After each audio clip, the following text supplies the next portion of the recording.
So in this era, we're moving into operating systems, application packages, and how we structure programs.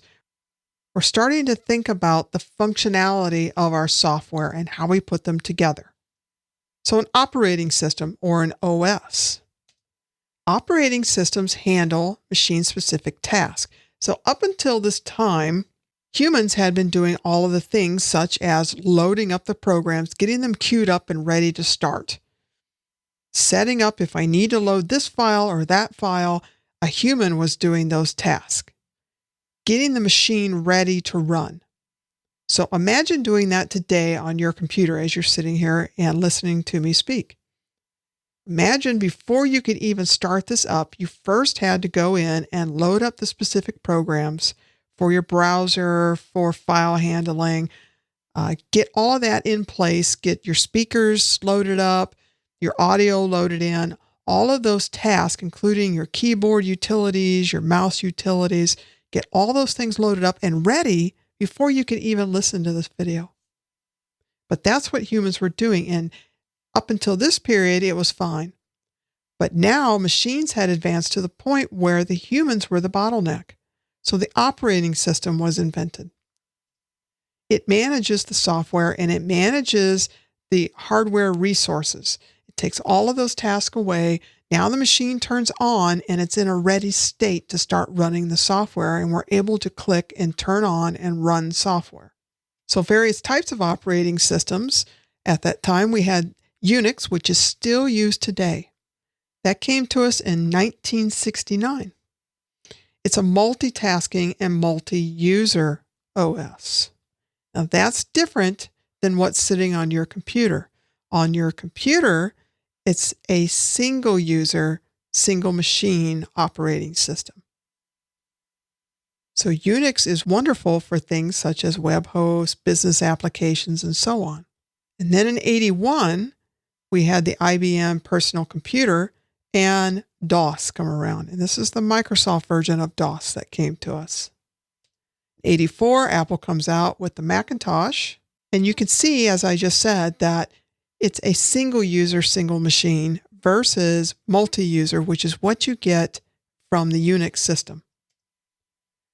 This period also brings us some structured programming languages. In the 70s, we saw Pascal, C, and C++. C language is very powerful.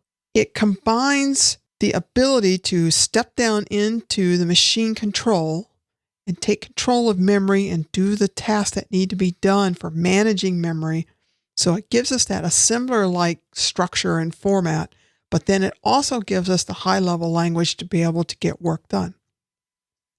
It bridges that gap, and it's perfect for tasks such as interpreters and compilers. Now, I haven't brought this up with you yet. What does that mean? So our high-level code, if we're working in Python, PHP, Ruby, whatever that is, that high-level language, that human-readable language, needs to be compressed and compiled down. It needs to be parsed, needs to be interpreted, needs to be translated down into machine code. I've already showed you that. It's got to get down to those ones and zeros. And that's what interpreters and compilers do. A compiler does it when you're done with your code. So before you run it, you have to run through a compiling process, and then you run the compiled version. That's the type of language that I used to work in very frequently, and a lot of us did if we were in the .NET type world. Interpreted languages, such as PHP, actually runs at runtime. So at runtime, when someone hits a web page, your script, your code that you've written, goes through the PHP interpreter. It's parsed out.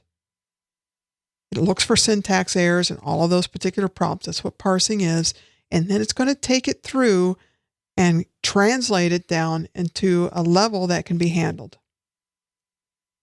So PHP interpreter is actually written in C.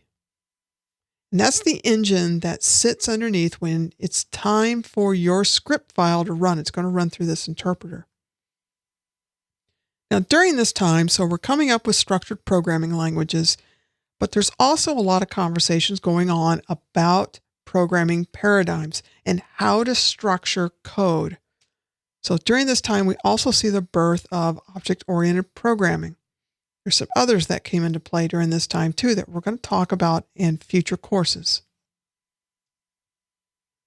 Applications. Okay, we have an operating system. So why not get efficient with applications? This software helps us to get our work done. It includes things at this time such as document processors, so word processors, if you will, spreadsheets, and database management systems. So what are my takeaways? What do you need to know here? You need to know that the operating system is going to manage your computer's resources. It's going to load up software. It's going to get you ready to be able to run. Structured programming languages came into play during this period. That's when C, and those others, but definitely C is the one you want to remember. And programming paradigms came into play too. We started thinking about how to properly structure our code and looking at different options there. And applications came along.